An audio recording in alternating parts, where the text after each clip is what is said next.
না, লক্ষ্মীর ভান্ডার, যুবসাথী কেউ মমতা বন্দ্যোপাধ্যায়ের পৈতৃক সম্পত্তি থেকে দিচ্ছেন না। মমতা বন্দ্যোপাধ্যায় আমি ট্যাক্স দিয়ে আমার টাকা থেকে দিচ্ছি, তো কেন যাবে না? যে সবাই সুযোগ নেবে, টাকা নিন, তৃণমূল খাওয়ালে খেয়ে নিন, ভোটটা বিজেপিকে দিন।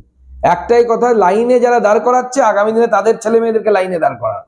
তৃণমূলের নেতারা যাচ্ছে না, দেখুন তৃণমূলের লোকের কোনো ছেলে লাইনে যাবে না। অভিষেক বন্দ্যোপাধ্যায় লাইনে দাঁড়াবে না, সেও তো বেকার, তারও তো লাইনে দাঁড়ানোর কথা, চাকরি বাকরি তো করে না, বলেছে ইনকাম নেই আমার কোনো, সে কিন্তু লাইনে দাঁড়াবে না।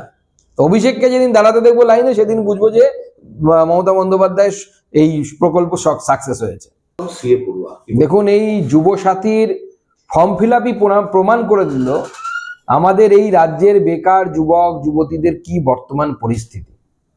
এবং সেই জন্য আমি বেকার যুবক যুবতীদেরকে বলবো, সবাই যুবসাথীতে অ্যাপ্লাই করুন, কারণ এই টাকা মমতা বন্দ্যোপাধ্যায়ের পৈতৃক সম্পত্তি নয়, আমার আপনার ট্যাক্সের টাকাই মমতা বন্দ্যোপাধ্যায় টাকা দিচ্ছেন। অতএব যারা পাবার যোগ্য তারা সবাই অ্যাপ্লিকেশন করুন, কিন্তু তার সাথে সাথে এটাও মাথায় রাখুন যে একটা গ্র্যাজুয়েট ছেলেকে, একটা পিএইচডি করা ছেলেকে, একজন বিটেক করা ছেলেকে ঘন্টার পর ঘন্টা লাইনে দাঁড়াতে হচ্ছে 1500 টাকার একটা ভাতা নেওয়ার জন্য, কারণ তার হাতে 25,000 টাকার চাকরি নেই বলে। যারা আপনাদেরকে লাইনে দাঁড় করাচ্ছে সেই লোকগুলোকে এবার ভোটে উপযুক্ত শিক্ষা দিন, তাদের পরিবারের ছেলেদেরকে ওরকম লাইনে দাঁড় করান। তৃণমূলের নেতাদের ছেলেরা যেন আগামী দিনে ওইভাবে লাইনে দাঁড় হয় 1500 টাকার ভাতার জন্য, তার ব্যবস্থা করুন। দেখুন, যুবক যুবতীরা 1500 টাকার জন্য ভিড় করতে বাধ্য হচ্ছে তো এমনি নয়, চাকরি নেই বলে। যারা যোগ্য তারা চাকরি পাচ্ছে না, যারা অযোগ্য তারা চাকরি পাচ্ছে। এবং আমার প্রশ্ন, কোন তৃণমূল নেতার পরিবারের ছেলে আর মেয়ে এই 1500 টাকার লাইনে দাঁড়িয়েছে, আমি সেটা প্রশ্ন করতে চাই। কোনো তৃণমূল নেতার পরিবারের ছেলে মেয়ে কিন্তু দাঁড়াচ্ছে না, দাঁড়াচ্ছে কোথায়? সাধারণ মানুষের পরিবারের ছেলে মেয়ে। বিজেপি করার লোকের ছেলে মেয়েও দাঁড়াচ্ছে, কারণ কাজ নেই, হাতে কাজ নেই।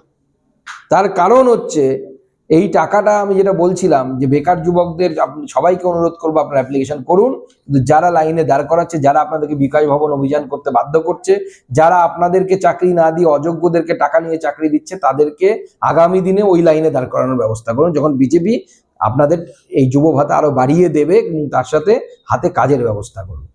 আরেকটা প্রশ্ন স্যার, NIOS থেকে যারা DLD ডিগ্রি অর্জন করেছে তাদেরকে ইন্টারভিউতে বসার সুযোগ দিচ্ছে না প্রাথমিক পর্ষদ পশ্চিমবঙ্গ।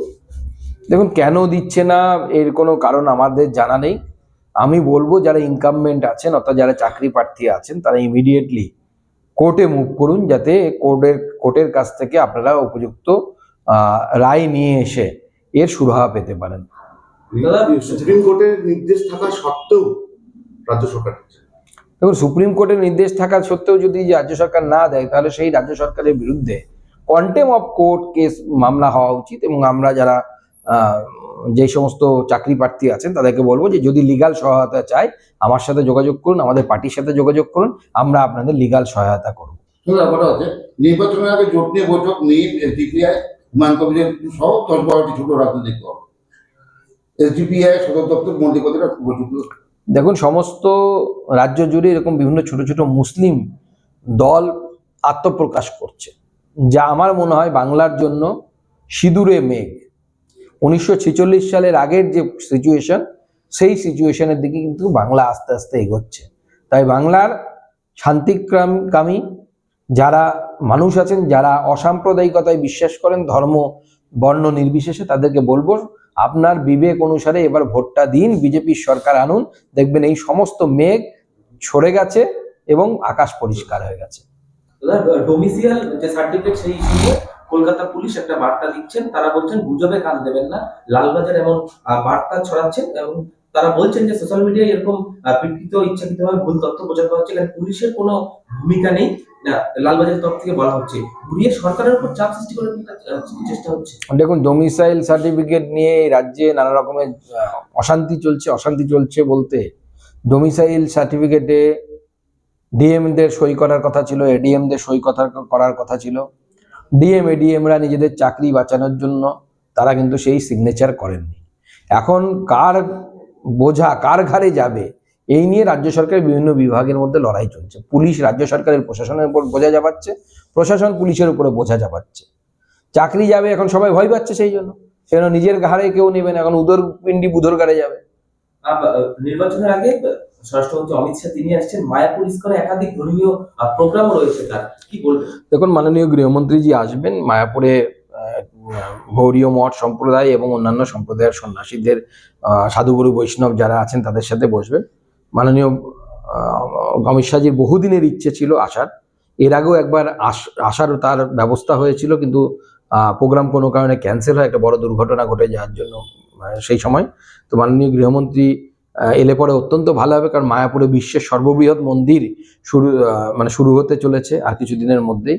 এবং প্রভুপাদের, শিল প্রভুপাদের সাধনা, অন্যতম সাধনা ছিল যে এই মন্দির তৈরি হবে মায়াপুরে, ইস্কনের হেডকোয়ার্টার। সেই উপলক্ষে মাননীয় গৃহমন্ত্রী আসবে। এর ফলে আমাদের বাংলার যে বৈষ্ণব আন্দোলন এবং অন্যান্য সনাতন ধর্মাবলম্বী মানুষ যারা আছেন তাদের আত্মবিশ্বাস এবং মনোবল আরো বাড়বে বলে আমার মনে হয়। আর আছে জিন্দার যে মহিলা পরিযায়ী শ্রমিকের ঝুলন্ত মৃতদেহ উদ্ধার এনে চাঞ্চল্য ছড়িয়েছে।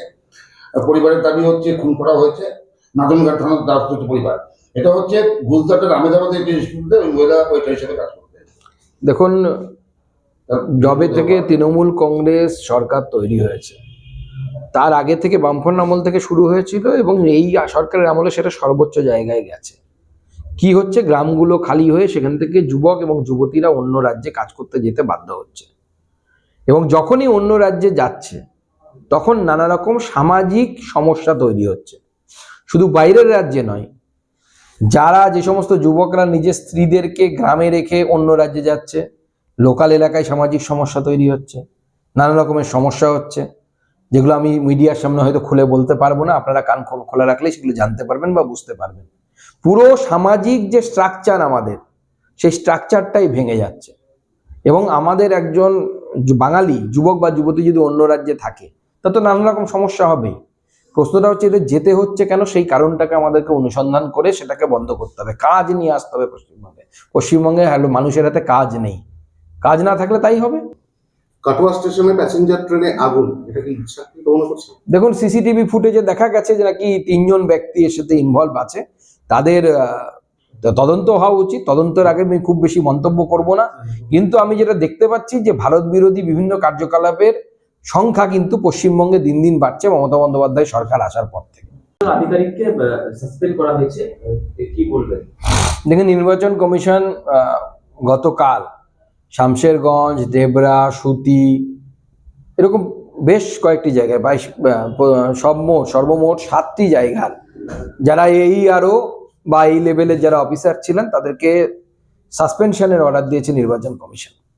দেখুন, আমি শুরু থেকেই বলছিলাম যে যারা আধিকারিক আছেন তাদের কাছে যে আপনারা নিয়ম অনুসারে কাজ করুন, ভারতবর্ষের সংবিধান অনুসারে কাজ করুন। তৃণমূল কংগ্রেসের কথায় যদি কাজ করতে যান আপনাদের চাকরি নিয়ে কিন্তু টানাটানি হবে। আজকে সেটাই ধরা পড়েছে, কারণ এখন টেকনোলজির যুগ। আপনি যদি ভুল করেন, AI এর সেই ভুল ধরতে কয়েক সেকেন্ড লাগবে। নির্বাচন কমিশন সেই জন্য সেই ভুলগুলো ধরে এদের বিরুদ্ধে ব্যবস্থা নিয়েছে, কারণ এরা তৃণমূল কংগ্রেসের কথায় যারা ভারতীয় নাগরিক নয়, বাংলাদেশি মুসলিম অনুপ্রবেশকারীদের নাম ভোটার লিস্টে ঢুকিয়েছে, কোনো কারণ ছাড়াই পাশ করে দিয়েছে। কারণ দেখাতে হবে তো যে কি কারণে আমি পাশ করলাম কোনো একজনের অ্যাপ্লিকেশন, তাই নির্বাচন কমিশন ব্যবস্থা নিয়েছে। কিন্তু এর থেকেও যেটা ভয়ঙ্কর, আমি অফিসারদেরকে মনে করাতে চাই যে একটু ভালো করে নিয়মটা পড়ে নিতে, যে নির্বাচন কমিশনের যখন মডেল কোড অফ কন্ডাক্ট যখন লাগু হবে, সেই মডেল কোড অফ কন্ডাক্ট লাগু হওয়া অবস্থায় যদি নির্বাচন কমিশন কোনো অফিসারকে সাসপেন্ড করে, তাহলে সেই সাসপেনশন কিন্তু তুলতে পারে একমাত্র নির্বাচন কমিশন। অতএব যারা ভেবে রেখেছেন যে ভোটের সময় নির্বাচন কমিশনের কথা শুনবো না, দিদির হয়ে দালালি করব, তাদের যদি নির্বাচন কমিশন বিরোধী এরকম ব্যবস্থা নেয় তাদের বিরুদ্ধে, যদি ধরেওই নি তর্কের খাতিরে মুখ্যমন্ত্রী মমতা বন্দ্যোপাধ্যায় ক্ষমতায় ফিরছেন, যেটা হওয়ার সম্ভাবনা নেই, তাহলে পরে তাদের সাসপেনশন কিন্তু আর উঠবে না। অতএব আর বিজেপি সরকার এলেও উঠবে না। অতএব আপনাদের নিজের চাকরি নিজের হাতে। তৃণমূলের চটি চেটে চাকরি হারাবেন, নাকি নিরপেক্ষ থেকে নিজের চাকরি এবং মান সম্মান দুটোই বজায় রাখবেন নিজেরা ঠিক খবর দেখতে সাবস্ক্রাইব করুন বাংলা হান্টের ইউটিউব চ্যানেল। বাংলা হান্টের আরো খবর দেখতে নজর রাখুন।